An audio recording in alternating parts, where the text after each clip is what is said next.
So the labor camp, an old Soviet gulag. During the 30s, it was a gulag, a work camp for prisoners. In the 40s, it actually held German prisoners of war, and they left their mark on the camp. I've been to Dachau and I've been to Auschwitz, and it's that same kind of design. It's that 1930s, 1940s design of German camps. That's what the camps in Russia look like. We lived in military barracks, and we worked in a factory. You're arrested, you're being held. I mean, it's got to be a journey from going from handcuffs being put on you, the original interview or interrogation, to court proceedings, to actually being in prison. Yeah. Take us through that journey. It was surreal.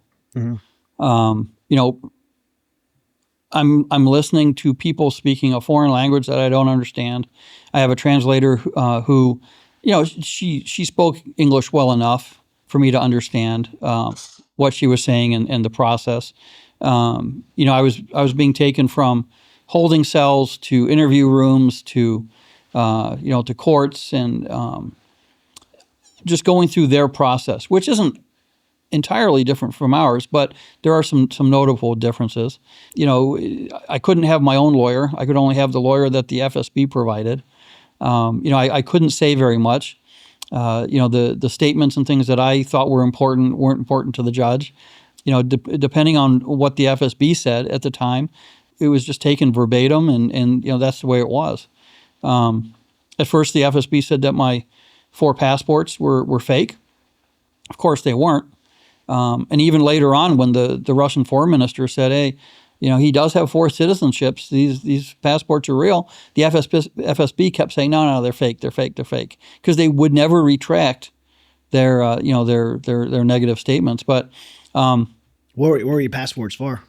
Yeah, I was born in Canada. My parents are from England, and my grandfathers are from Ireland. So I have the citizenships of those 3 countries as well as being naturalized American. And for an immigrant like me, it's not uncommon to have 2 or 3 citizenships. I just happen to have 4. It's a fluke of ancestry. Yeah. But it actually helped me in the situation, because it meant that I had 4 governments, 4 ambassadors in Moscow that were coming to see me, that were putting pressure on Russia. And all 4 governments were saying, "Hey, look, Russia, you grabbed a tourist. Your story doesn't make sense. We want him back."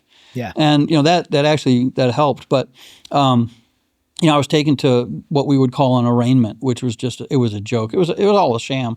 I was taken in front of the media. They kept doing the perp walks.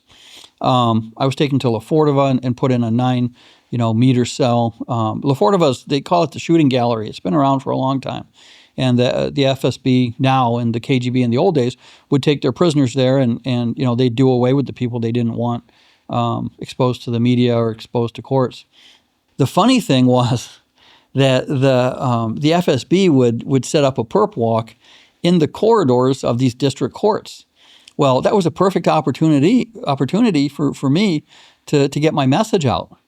So as I walked down the gauntlet, here are all of my consular people, right? Here's the media. Here's everybody that I want to get a message to, saying, "Hey, this is bogus. There's nothing to it. Get messages to my family, et cetera, et cetera."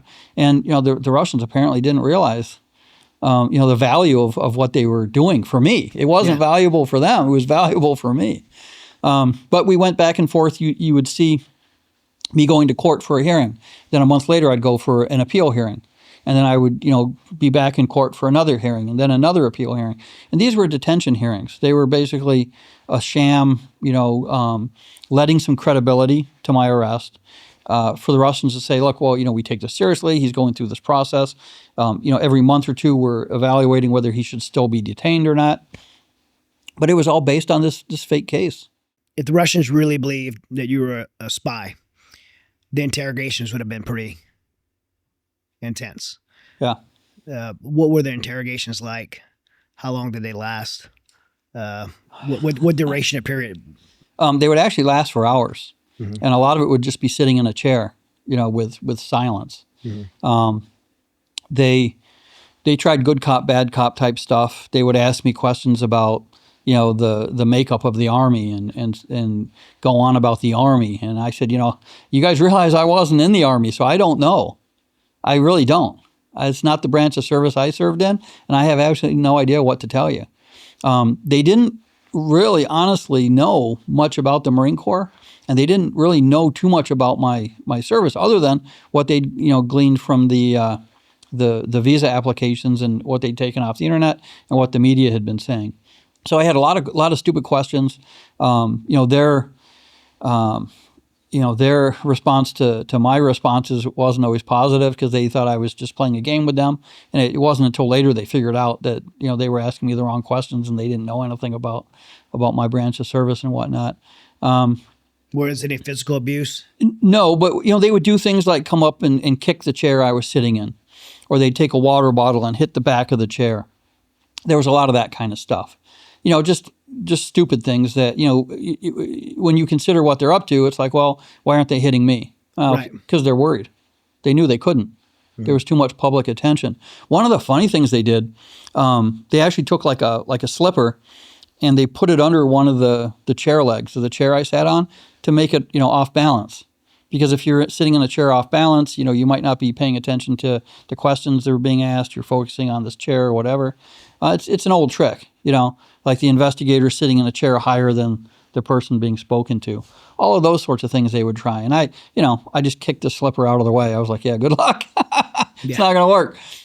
They went on and on and on for a good year with all this silliness.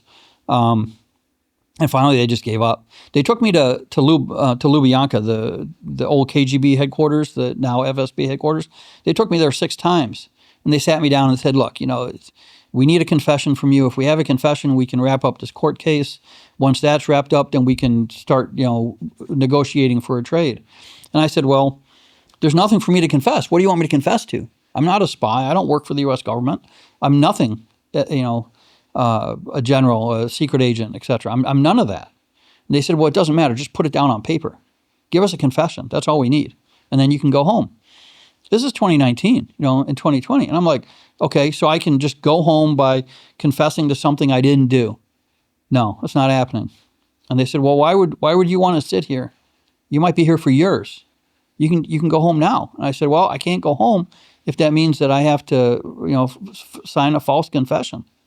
So they tried that 6 times and that didn't work. And then, finally they went through with the sham. Were you tempted at all? Were your mind like, maybe this is a fast way out? Just wrap it up. No. Well, number one, I didn't trust anything they told me. Yeah. I thought, well, if we could speed the process up, then maybe there would be a negotiation after a conviction, because they wanted a conviction to show credibility. Sure. But I wasn't going to sign my name to something that I hadn't done, and I knew I hadn't committed espionage. So probably the funniest thing for us and the not so amused thing for them. It was in September of 2019, and I got in front of the media in court, and I was holding up my signs and everything I would make, and I said, "Russia says they've arrested James Bond on a secret mission, but in reality, they've abducted Mr. Bean on holiday." Mm-hmm. Well, Mr. Bean on holiday is a movie, right? Yeah. It's funny. There's a little Russian boy named Max in it. Well, everybody on our side of the world laughed at that. Well, the Russians didn't understand it.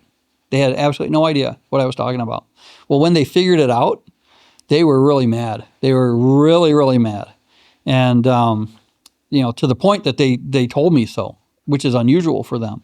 But what they started doing, in my cell at La Fortova, they'd leave bright light on 24 hours a day.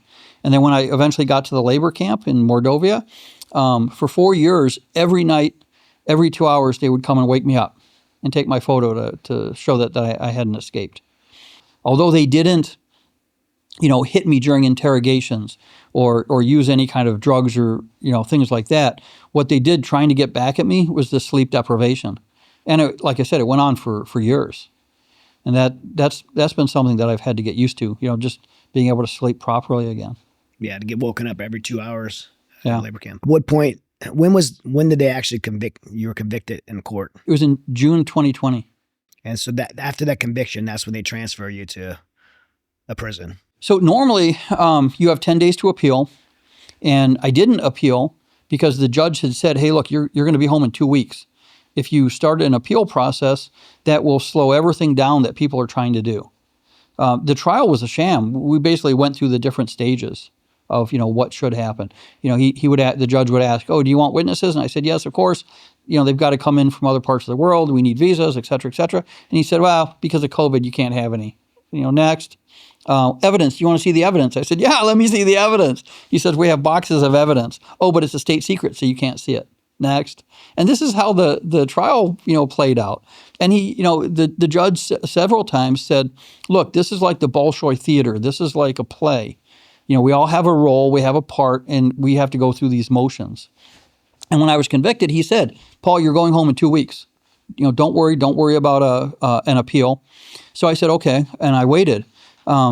It was 45 days that I sat at La Fordova waiting for something to occur, and the governments weren't able to work out an agreement, so they sent me to a labor camp, and that was to put pressure on the U.S. government, Sure. to do a trade.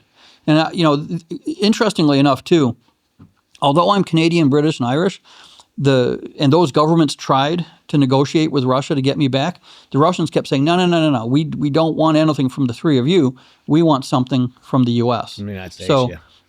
although we'll talk to you, it's the U.S. that's got to pony up. What was life like in the labor camps in that prison? So the labor camp, an old Soviet gulag. During the 30s, it was a gulag, a work camp for prisoners. In the 40s, it actually held German prisoners of war, and they left their mark on the camp. I've been to Dachau and I've been to Auschwitz, and it's that same kind of design. It's that 1930s, 1940s design of German camps. That's what the camps in Russia look like. We lived in military barracks, and we worked in a factory. What was life like there, working there? What were the guards like? Was it more a prison environment, or was it more just like a camp, like work camp environment? So there were 3 sections of the camp. There was the administrative section where the guards were, as well as the perimeter. The barracks were run by prisoners, and the factory was run by prisoners. Those were the 2 other sections. Run sort of like the German concentration camps, where the administration would put a prisoner in charge. So you had prisoners working for the administration who were in charge in the barracks and in charge of the different areas in the factory. Then you have the Russian mafia. It's basically the prisoners. And the prisoners would say, "Okay, fine. Administration, if you're going to have, we would call a red prisoner in charge of the barrack, we're going to have a black prisoner in charge of the barrack also." And the same for the factory. So you had this duality of a prisoner controlled by the guards and a prisoner who was basically, keeping track of things for the Russian mafia inside the prison. Corruption, uncontrollable. The guards, they don't make much. So the currency of the camp was cigarettes, and we would have money put into our prison accounts, what they call commissary here, and we would buy a lot of cigarettes, and then the guards would go and buy real food, fruits, vegetables, things like that for us, as well as burner phones and whatever else we needed. They would bring the stuff in, we'd trade for cigarettes, and there was an economy. The funny thing was that one guard would bring a phone in, and then another guard would try to find that phone to take it. And there were all these games and shenanigans going on. What about the food? You said you're talking about bordering food. What was the? Oh, the food they provided was horrible. In the old days, the Russians would provide bread and tea, and any other food family members would have to send in. So in the 20s and 30s and whatnot, even in the 50s, 60s, the families of the prisoners would move around the prison camp to be able to provide their loved one with food and whatnot. Well, we had the same bread and the same tea. Tea being the only beverage they ever served. We would have like a wheat, cabbage, potato, onion soup for lunch, and then they would give us fish for dinner. A little piece of fish. I forgot the name of it, but it's a fish that only the Russians eat. People in Europe use it for fertilizer. And it was horrible. Even the cats in the camp wouldn't eat this stuff. It was horrible. So we had to have food come in, and if you wanted to have a healthy, nutritious diet, you could buy some things at the commissary, but not very much. My consulates would bring food parcels when they came to visit, and then we would have things coming in from the guards. Guys, I'm a lifelong athlete. I've tried all kind of things, from every different diet, from all different supplements, tons of different things to make my body as healthy and as functional as possible. I heard about BioPro years ago from jiu-jitsu athletes, from UFC fighters, and they're all friends of mine who I trust that were telling me, you have to try a BioPro, and I did. I experienced a tremendous result, mostly in my sleep, to where I was sleeping 4 or 5 hours a night, to where I immediately went to sleeping 9 hours a night. BioPro has helped my recovery, my mental focus. I am a believer. I love it, or I would not be promoting it. If you're interested, go to bioproteintech.com and get yours